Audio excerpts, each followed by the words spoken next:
First thing I want to talk about is just general aerobic exercise, right? So what this is, the way I like to think of it, is steady state cardio, right? Something like the elliptical, treadmill, Stairmaster, or the bike, even the rowing machine if you do it at a consistent pace. But this really is just helping your body efficiently transport oxygen, right? It's called aerobic exercise, right? A good gauge of if your aerobic exercise is intense enough is to do the talk test. So if you can talk comfortably, you may want to up the intensity a little bit, right? Now, our most accurate gauge is going to be your, like where your heart rate is and how long you go, right? Typically, you want to shoot for at least 25 to 40 minutes in your heart rate range you want to be at, which is anywhere from 60 to 70 to 80% of your max heart rate, which we go over a lot with you guys, so everybody kind of familiar with that? Okay, good. This thing's kind of coming off my head a little bit, but that's all right. So, does anybody have any questions about that? Nope, pretty straightforward. Okay, so without getting too scientific on you guys, one thing that does happen is something called gluconeogenesis. Basically, your body converts carbohydrates into glycogen, right? And glycogen is your body's primary fuel source, right? Think of it as like gas for a car, right? But when that glycogen gets all the way depleted, like if a car ran out of gas, what does the car do? It just stops, right? Your body can't stop, okay? So it has to figure out another way of maintaining your energy levels. So what it does is it will start to convert the protein in your muscles into glucose so that your body can use it for energy. Now, this is bad particularly for muscle gain because you want to put on as much muscle as you can and your body is literally essentially eating your muscle for energy, right? This happens when we go a really long period without eating, right? That glycogen gets depleted, your body has to figure out another way to make more glycogen, okay? So with that being said, to kind of bring that around, steady state cardio, aerobic exercise, more than likely will not do that if we have a solid nutrition plan where we're getting enough protein, taking amino acids after our workouts, right? Does that kind of make sense for everybody? Examples will be like walking, running, rowing, biking, cycling, doing the Stairmaster or elliptical, all in like a steady state. So we're not going faster or slower. We're keeping it at a consistent pace for the entire 30 minutes or 40 or even 20 or so, right? Now, anaerobic cardio is going to be more intense, right? So these are explosive movements like box jumps, burpees, which I know Tatu loves burpees, yep, and so does Arlene, right? So these are going to be movements that are going to get you out of breath. So they're going to make you very tired very quickly, right? When you get to that point where you're out of breath, you are not going to be able, or your body can't rely on its aerobic system. So it goes to what's called anaerobic, which I'm not going to get all scientific on you guys, but basically it just means your body cannot keep up with the demand that you're putting on it, right? So that's how you if you were to get up and run around the building as fast as you can, you're going to get out of breath, right? And you're not going to be able to talk or keep up with it. At some point, you're going to have to stop, or your body will just give out. Right?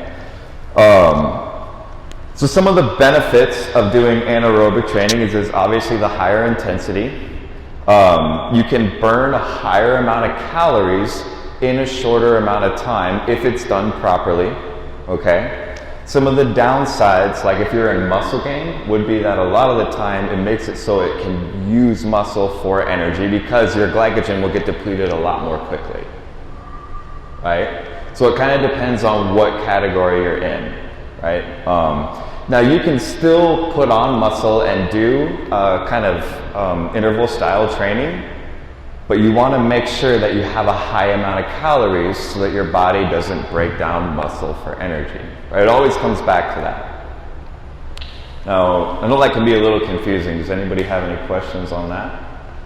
No? Okay. How often should you be eating then so that you don't deplete the... Great question. So Mary asked how often should you be eating so that you don't deplete your glycogen, right?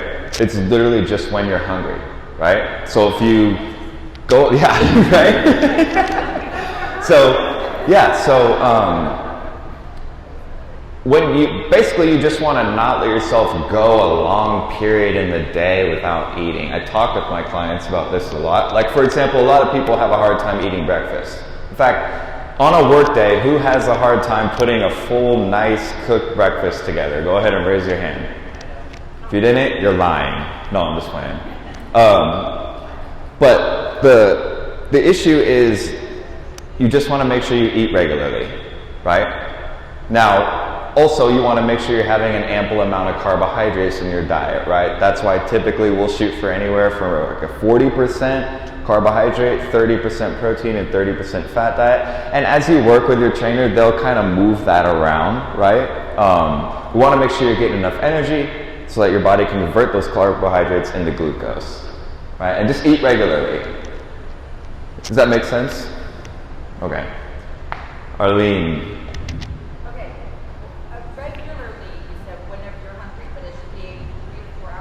Yeah, yeah. Based on your BMI? Yeah, so you just want to make sure, oh, sorry, go ahead. The BMR thing. Yeah, so good question. So you just want to make sure that at the end of the day, you land where you want to land for your calories, right? So for example, if your calories are 1,600 or so, right, you want to make sure that you land around 16 with 4 or 5 meals or snacks. So the way I break it down is a meal, snack, meal, snack, meal. That way you're eating regularly throughout the day, and after you have all those, you want it to land right where your calories should be. Does that make sense? You can ask too, Tatu. You don't have to ask through Arlene, but hey, that's cool.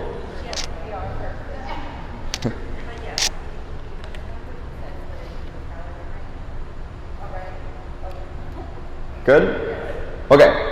So yeah, like I said, anaerobic stuff is going to be more intense. A lot of the time, if you come to some of the classes are going to be more styled that way. Some of you have trained with me. We've done a lot more stuff like that, right? Also, one thing I want to point out is you can use the stationary machines for a style of training called interval training that does a similar thing. So what you would do is, let's say you're going to go on it for 30 minutes, right? You would break it into like 2-minute increments. Go a little bit faster than what's comfortable or what you normally do for 2 minutes, and then go slow for 2 minutes. Now there's a setting on most of the treadmills that does this, or I would just manually do it myself. Just press the button, get it up to where it's really hard to keep a pace for about 2 minutes, and then slow down, let yourself fully recover. The idea is that we're going to spike that heart rate to like the 80 to 90% range for a shorter amount of time, and then let it drop. Okay, so if you've been doing steady state for a while, it's not a bad idea to try that. Okay, the idea is that we're going to burn more calories in the same amount of time. How long do you stay in the upper range? Yep, good question. So it depends, one, on how much you up the intensity. Like if you go to where you're like really in, like, for example, like a full sprint, you wouldn't want to be up there for a whole 2 minutes because you'll probably fall and break your face on the treadmill. So we don't want to do that. But I would go, like, what do you normally have the treadmill set at for the speed? Do you know? 5 to 5.3. Yeah. I've been doing it and not even knowing it was a thing, so. No, that's okay. So I would just go up 1 point in speed. So I would go to like a 6 and try to keep a 6 for 2 minutes, and then walk at like a 3 at half of it for 2 minutes to where you feel totally relaxed, comfortable, and then maybe go a little bit higher. It's something you got to kind of do some trial and error with. But the idea is to burn more calories in the same time. Okay? Yes? Can you do it with like the elevation too without having to like run? Yeah. As you're getting your heart rate up? Yep, so that's a great point. So instead of bringing up the speed to get the heart rate up higher, you could always put it on a much more steeper incline than what you would normally do for that 2 minutes, and then bring the incline back down. Yep, that's a great point. Basically, we're just trying to up the intensity to a little bit higher than what you normally do for a shorter amount of time. Yep. Yes? So I tend to do like more of the anaerobic.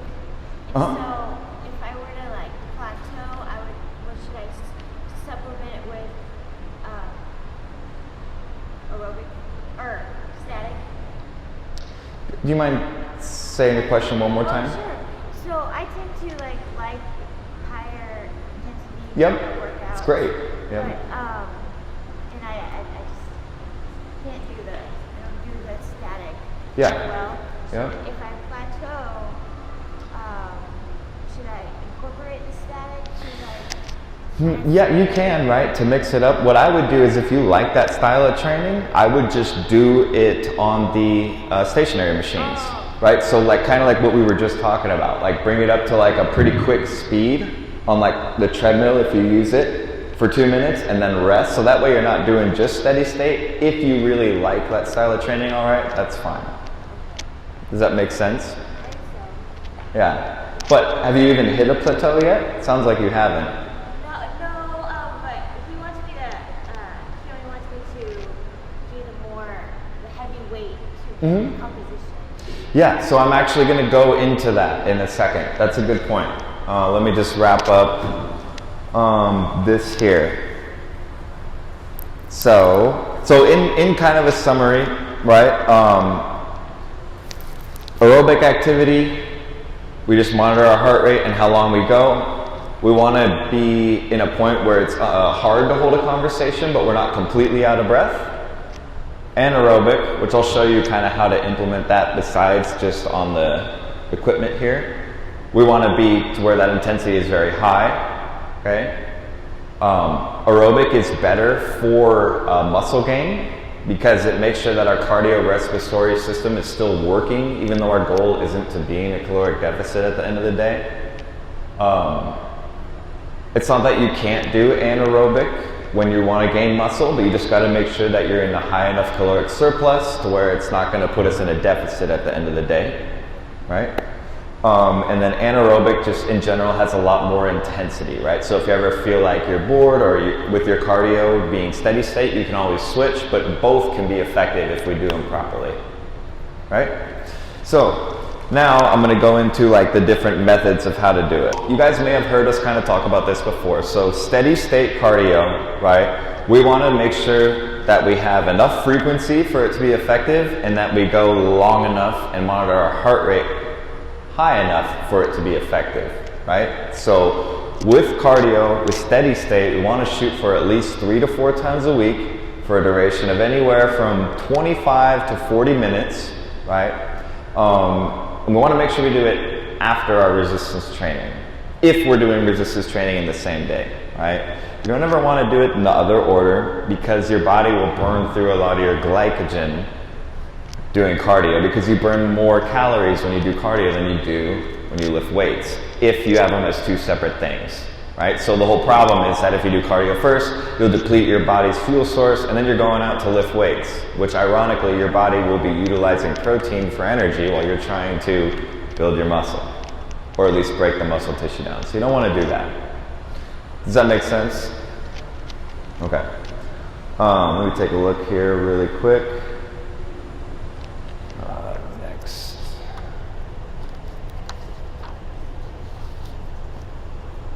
Okay, so one of my favorite ways of doing anaerobic cardiovascular work, we'll call it, is to implement it into your resistance training. Now, I go through phases of using this in my training, right? So what you do is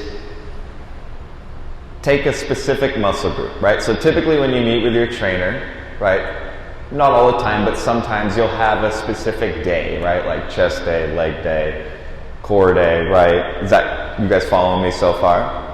So one thing you can do to implement cardio into it is, let's say you were working your legs, right? And you wanted to do cardio at the same time as doing your legs, right?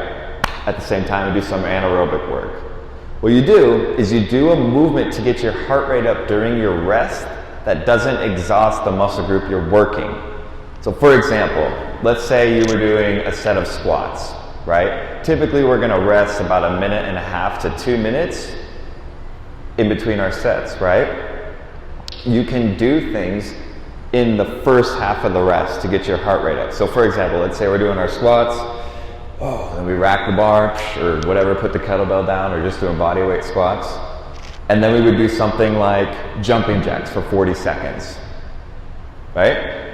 But we're counting that time as part of the rest. So really, you only get about 1:20 of rest, but we're still going the full 2-minute rest for the legs. Does that make sense? I'll give you another example. Let's say we're doing a chest press machine, right? This one right here, where you just press forward, and we're working our chest, right? A way to get your heart rate up in between would be to run, right? So I like to use a timer for this kind of stuff. So you do your set for your chest, hit your timer for your rest would be 2 minutes, and then for the first half, for about 1 minute, you would run. Just run to the stairs, or even just run in place. Once you get to 1 minute, you have that full rest of 1 minute to rest. All the while, your chest is getting a full rest. Does that make sense? So examples of movements that you can do as ways to get the heart rate up in between your sets would be like jumping jacks, running either forward or in place, high knees, right? Which is everybody's favorite, I'm sure. Holding push-up position, ironically, does get your heart rate up too. Now one thing you want to watch out for though, is you want to make sure that you give the muscle rest. Okay, so push-up position wouldn't be a very good way of getting your heart rate up on chest day, right? Because your chest and your shoulders are still, primarily just your shoulders if you're just holding push-up position, but it's still being worked, so you're not letting it rest. Does that make sense? So you could hold push-up position on like leg day, or even if you're working your core, but if you're working your upper body, it wouldn't really make a whole lot of sense, because you're not giving the muscle rest. You could always do sled pushes too, which I know that's all everybody's favorite, you know, just one time down and back after doing a set of an exercise.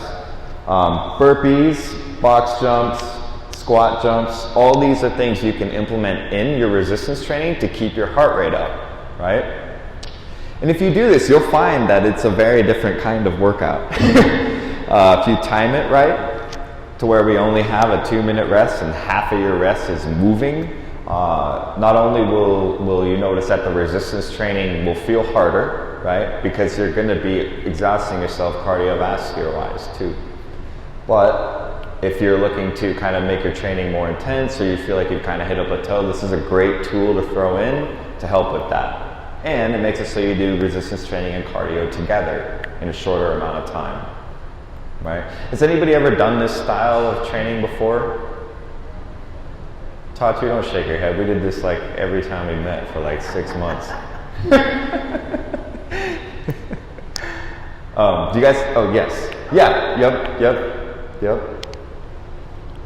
So yeah, that's a good example. Keone is very, very good at this style of training. This is what I think he uses the most as far as I know. Yep. Let me turn here. Okay.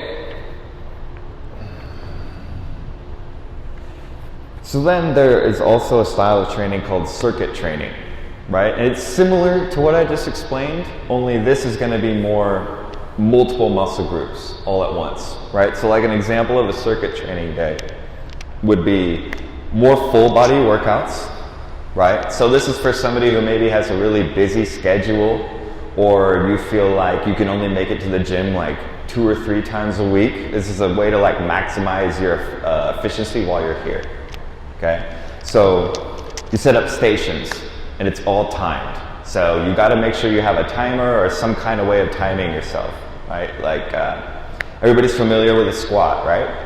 Okay. So you would have station 1 would be squats, right?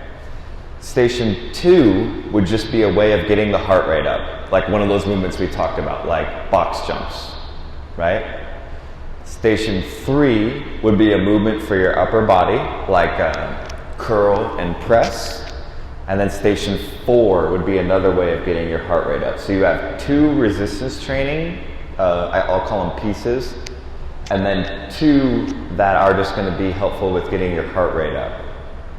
Does that make sense? You do like 1 minute of each one. This is going to gas you really quick, right? You want to follow just the major muscle groups, right? So you do that like 4 times, and then your next set would be like lunges, 1 minute, right? And then you could go into holding push-up position for 1 minute.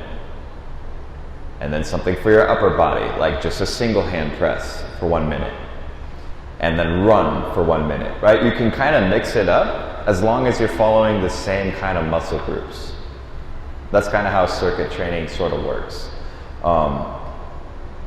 I would say it's definitely better just to throw it into your resistance training, like just doing it the way I talked about before, but this is like a good compromise, right? Because you're still going to be getting your heart rate up and doing resistance training at the same time, but you're just not working as many, or you're not focusing individually on muscles as much as the other way.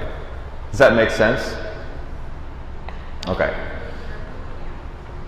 What's that? Yeah, if you've been to my boot camp class, this is a style that I use pretty much every time, one of these 2. Does anybody have any questions about anything so far? Yes? Did you say at the beginning that you should do your cardio then towards the end? Yeah, yep. So you used to do a warm-up. Yeah, And then you do the weight training, and then you do the stretching? So great question. So how I would break it down is you still definitely want to warm up. Let me just be clear. You want to warm up always, right? This brings your risk for injury down. It brings your body temperature up before you get out onto the floor. It's very important to always warm up. You bring up a good point. Doing cardio after you do your resistance training doesn't mean that we won't warm up. It just means that we're not going to get our heart rate up super high for 30 minutes before we go out on the floor. So if you totally want to like get on a treadmill and just walk for 5 to 10 minutes before, that's a good warm up. What I would also include though too is something to loosen up the muscle group that you're going to work, right? So if you're going to, yep, exactly. Yep, so a little bit of warm up, like a little bit of walking on the treadmill, a little bit of stretching, right? That's very important to do before, 100%. Yes?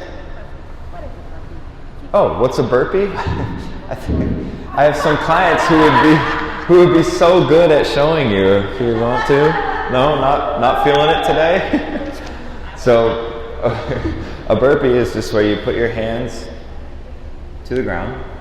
You either kick both your feet out or just put one leg out at a time. Then you come down, push up, bring both legs back in, come up, and do a small hop. So it gets your heart rate up quite a bit. Whoa.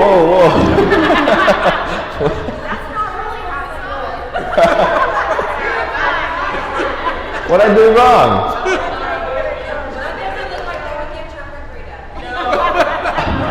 I gotta be careful of the equipment that I have on me and go slow.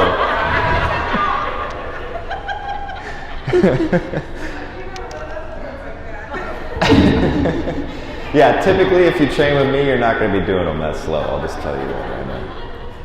Okay. Does that answer your question? Oh yeah, well I don't think they would want to. Yeah.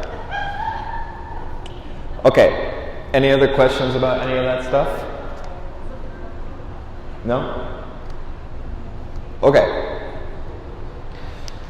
So a lot of the time, I want to talk a little bit just about doing cardio in the morning and cardio at night, right? So a lot of the time, people are busy, right? We got careers, we have lives, a lot of us have kids, we have families.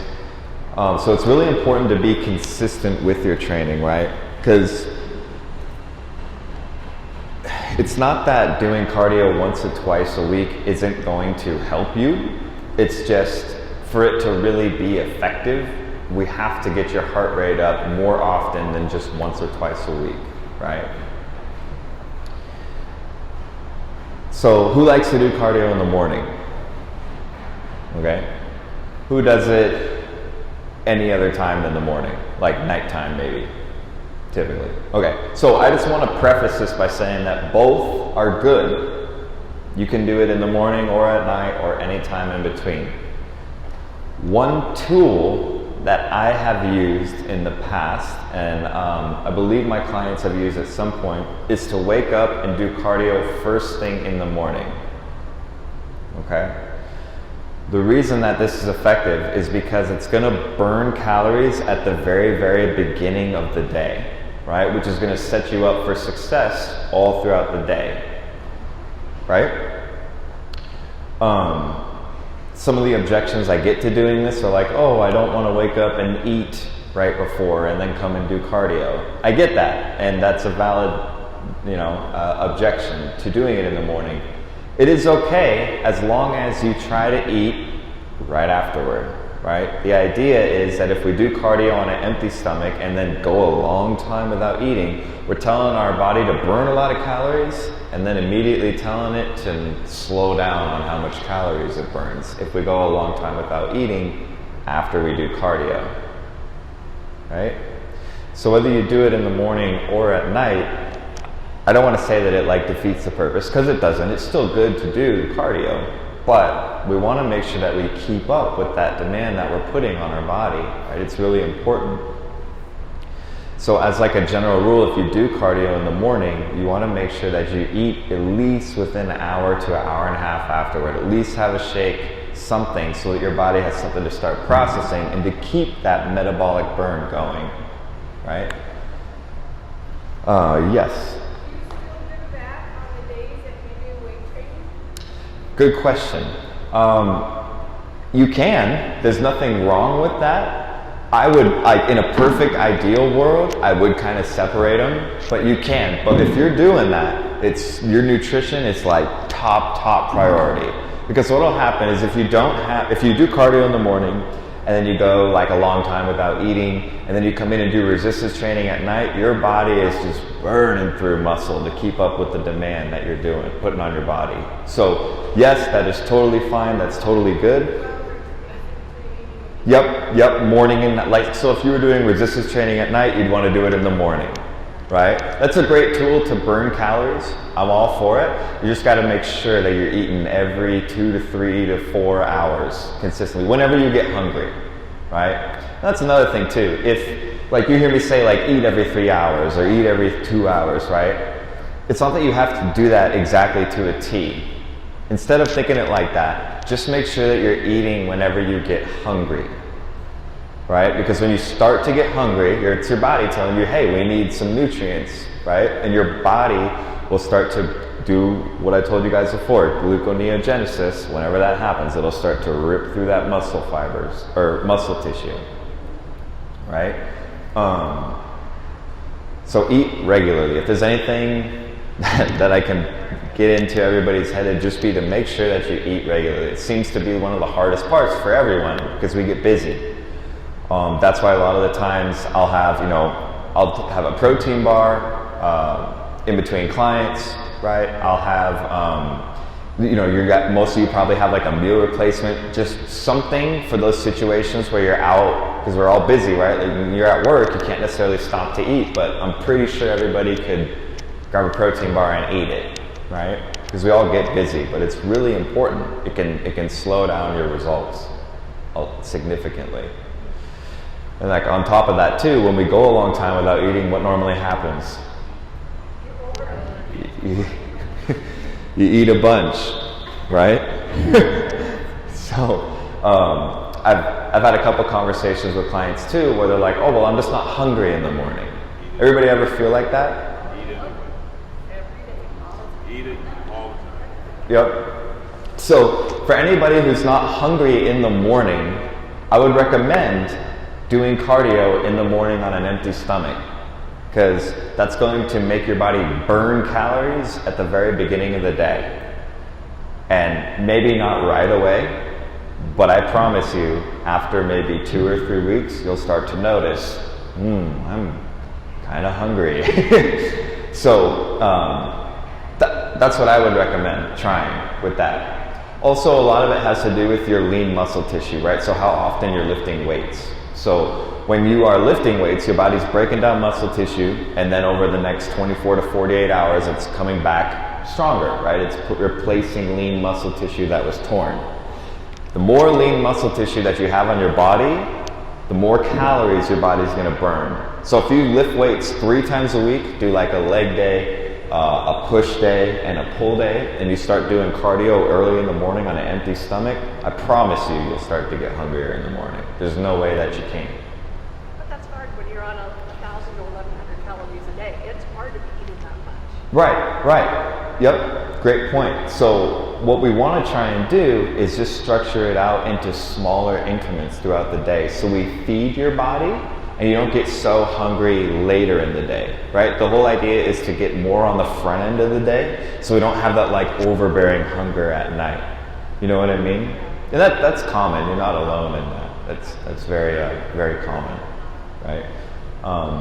And just think of it as like small steps forward, right? You don't gotta just start eating every morning and forcing yourself to do it where it makes your stomach uncomfortable, right?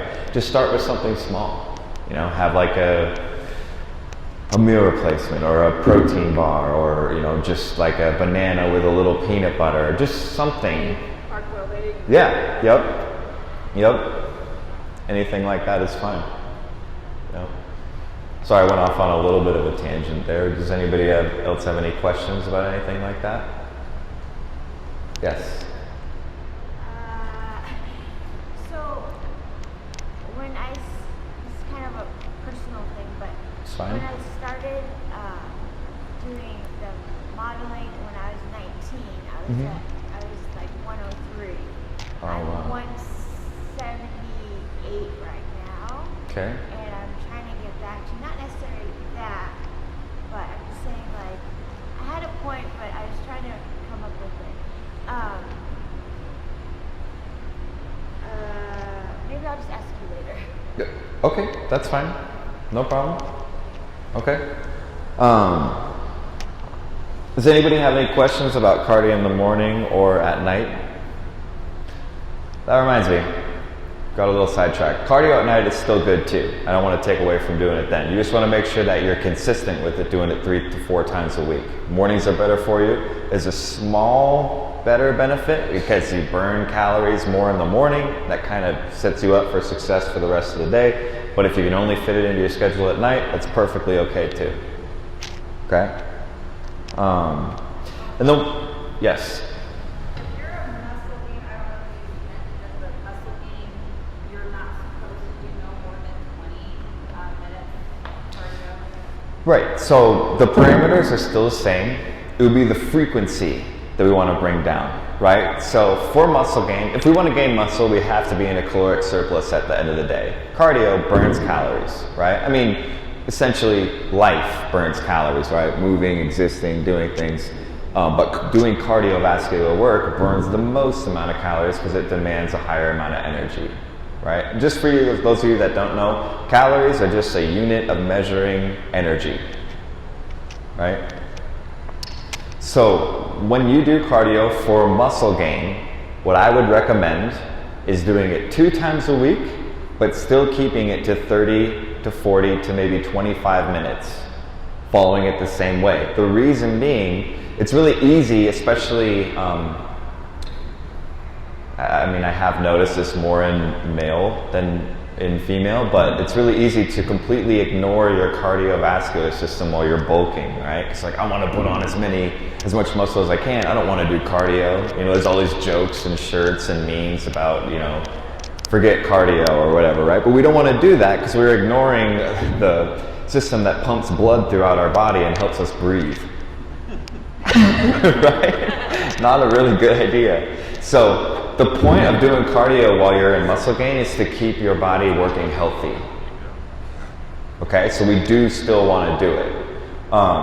But also I do want to add, like if you're doing boot camp classes and stuff, that can still work too, as long as you're in a caloric surplus at the end of the day. Right? So if you're in muscle gain and you're doing boot camp classes like 3 to 4 times a week, that's fine. Just make sure that you're eating enough calories to compensate for that.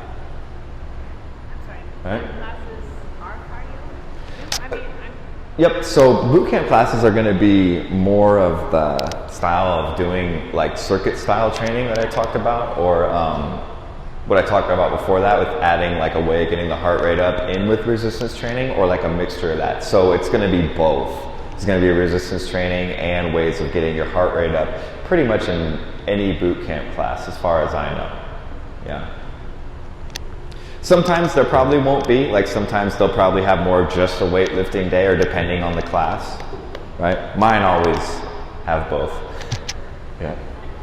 Yes. So if I'm doing, 2 to 3 times a week for cardio, is it kind of better to try to split them in throughout the week, or like, 'cause I usually kind of get it in on the weekend just to have a little more time to be here, so I'm able to do like a lifting day and I could do 20 to 30 minutes of cardio. So like I'm gonna do some today, going here probably tomorrow, but would it be more beneficial, I guess, to try to get one in like Wednesday and then Saturday or something maybe? Yes. Let me just say though, it's not bad doing it the way you're doing it either, right? The whole idea is to not have all of the work you're doing together, but if that's all that your schedule allows, do it that way. It's fine. Like for example, for me right now, I do the majority of my cardiovascular work on my days off, and then I try to have one more during the week, right? So that's totally fine if you want to do that like that. Yep. Yeah. Any other questions about anything? No? Okay, so I'm just going to kind of summarize all this stuff for you guys. There's aerobic, which is steady state cardio, right? So this is going to be where it's difficult to hold a conversation, but not too difficult, right? That's kind of your gauge. You want to keep your heart rate anywhere from 60 to 70 to 80% for 25 to 40 minutes and do it 3 to 4 times a week. Okay? Anaerobic cardiovascular work is going to have a higher intensity, right? One of the only downsides of it is that it can burn through all your glycogen really quickly and make it so your body will use protein in your muscle for energy, right? But it does have a lot more intensity. There's different versions of anaerobic cardio. You can do it on the stationary equipment by upping your pace faster than what you would normally do for 2 minutes and then letting it come back down. Okay? You can implement it into your resistance training by doing plyometric movements like box jumps, jumping jacks, running in place, things like that, in between your weightlifting sets for half of the time of your rest. Or you can do it in a form of circuit training for like a full body workout, which will be, like I said before, squats for a minute, and then holding push-up position for a minute, and then maybe like curl and press for a minute, and then doing something like running in place for a minute for like 4 rounds. You can do it that way as well. And then, what else was that? Anaerobic cardio. Oh, you can do cardio in the morning. I would say is best for weight loss because you're burning a lot of calories in the morning, setting that metabolism up for success for the rest of the day. But you can also do it at night if that's what your schedule allows. That's pretty much it. If you're trying to build muscle, then you're saying you shouldn't do cardio in the morning. So you can totally do cardio in the morning too. If you're in muscle gain though, I would recommend having something to eat before, about like maybe 30 minutes, whether it's just like a shake or something. Probably closer actually to an hour before if your schedule allows it. If you can't though, it's okay, right? It's totally okay. If you're in muscle gain, I would recommend doing cardio later at night, but you can do it in the morning as long as you eat right afterward. Just keep those calories high. It's totally fine. Okay? Yeah. Any other? Yes, right here. When you say at night, how late can you do it if you? Because I know that sometimes you don't want to do it too late because you can't sleep or something like that. Yeah, that's a great point. Yeah, so doing cardio late at night because you're getting your body moving, you're waking yourself up, can make it so it's hard to go to bed at night. So I wouldn't do it within 3 hours of sleeping. That's what I would shoot for. But that's going to be different for everybody. Some people can drink a whole energy drink and go right to bed. I am not one of those people. Yeah, good question. Yeah. Yes. Working out though late, you should still eat after. Mm-hmm. Like that's like the good thing. Yep. So if you're lifting weights and doing cardiovascular work late at night, you do still want to eat or have some form of recovery afterward, right? The only thing I would say is you just want to make sure that you allot for it in your calories, right? So if you get to the end of the day and you do cardio late at night and you've already ate all your calories, try not to do that. Because what you're doing is you're burning calories and then not giving your body anything to really recover from the exercise and then going to bed, which is fasting while you sleep. So try to give yourself some room to have some calories after your late night cardio session or weightlifting session. Yep, just something with carbohydrates, protein, and fat. Yep. Anything else? No? All right. Well, thanks, guys. I appreciate everybody coming out.